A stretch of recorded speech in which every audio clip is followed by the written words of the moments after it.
everyone, welcome back to my channel. My name is Dayanira Cavazos and I'm an LPC associate from the state of Texas. So in today's video, I'm going to be sharing with you 6 ways to prepare for private practice while you're in grad school. And honestly, everyone, you can start doing these things even while you're getting your bachelor's degree and prepare even earlier. I personally wish I had known about some of these things and that I would have been able to do that. So don't worry, I got you. Even if you're not in grad school, this video is definitely still for you. So tip number 1 is to start creating or to learn how to start creating your own content. Now what I mean by that is content for social media or for your website. So whatever social media platforms you prefer. For me, that happens to be YouTube, Instagram, and TikTok. And I also want to add in there creating your own website, because if you happen to be someone who loves writing, maybe you would really enjoy writing blog posts on your website. So when I started making social media content when I was in grad school, I started creating content on Instagram, so creating posts on there. And I also created my professional YouTube channel, which is the one that I'm on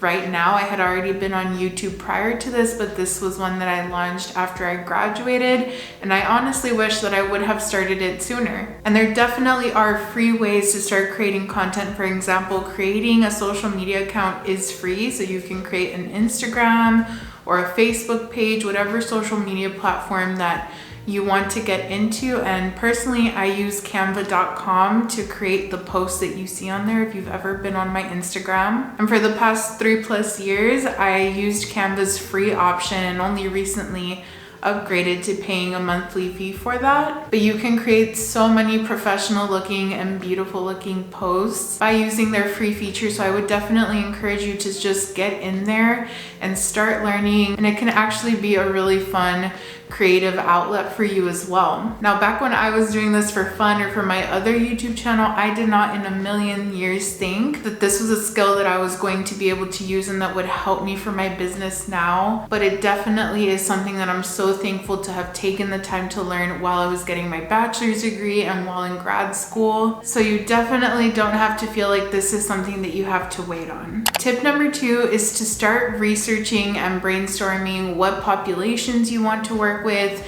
how you want your future private practice to be. Now, I had multiple journal entries of what I wanted my private practice to look like in the future, and this is something I recommend to just allow yourself to dream and to picture what you want for yourself so that it can encourage you through your academic studies. You have a vision in mind of what you want, even if that changes along the way. I know that things really did change for me. When I got my bachelor's degree, I pictured myself having an in-person office. I still only really pictured me working in that office, but fast forwarding to now, if you would have told me that I would have launched a virtual private practice, I would not have believed you. Virtual therapy was not something that I knew about when I was getting my bachelor's degrees. So I still want to encourage you, start writing things down, start typing things out, because you can definitely utilize some time in grad school to do that. And sometimes, you guys, I would do this in between my work breaks,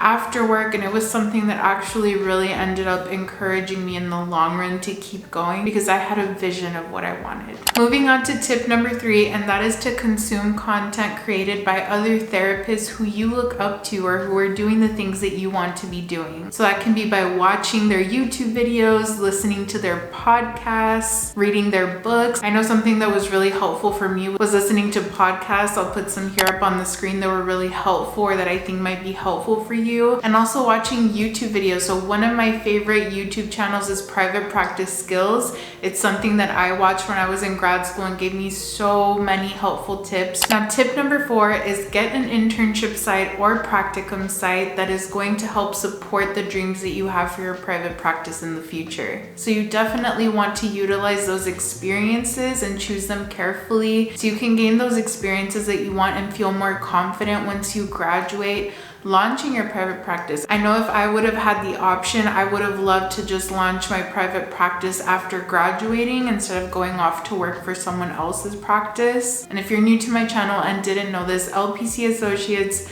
in Texas can now own and operate their own private practice while supervised, which is what I do. Once I found out that I could do that, I really started kicking my planning and everything that I wanted to do into high gear so that I could launch my private practice as soon as possible. So if you want to do private practice, definitely try getting an internship site or practicum site at someone else's private practice. And if they're not really giving you that one-on-one experience, you could always partially do internship with them and then also have an internship at another site. So that's definitely something to discuss with your professor or your program director to see what your options are. Now, tip number 5 really goes hand in hand with this, and that is to network and make genuine connections. And I can't stress the importance of taking time to network and make connections with people that you genuinely want to connect with. I know there's people within my own grad school program that I honestly didn't want to have a connection with simply because we didn't really align on certain beliefs and the way we viewed the counseling professions. And networking is a continual journey that even I still continue to be on as I connect